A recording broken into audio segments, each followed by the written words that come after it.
Army Armament Sun Viper regular version and SRC Baba Yaga Beta.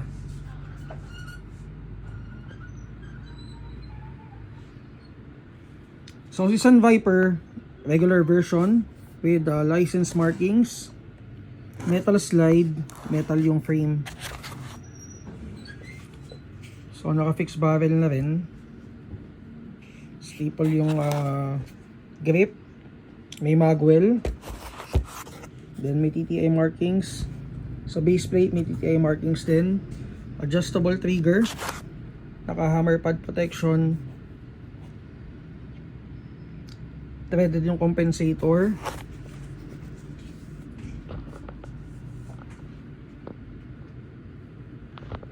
So may markings din dito. Engraved markings ng TTI. Price is 7.5. By the way, may MOS system na rin siya or MOS plate.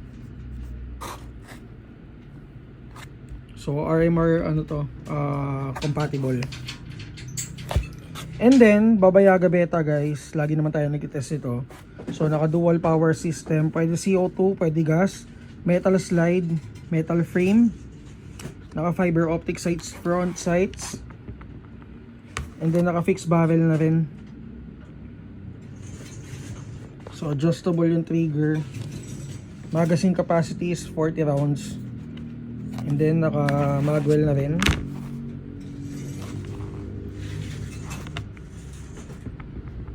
So ito yung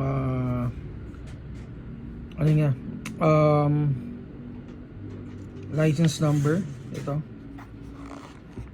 Or serial number. Okay, so tetest natin. Ito, 9.5 price. Shoutout kay Sir Elmer.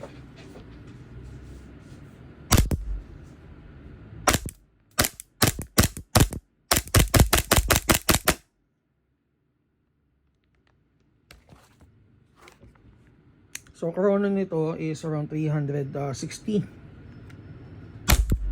Ito, 368.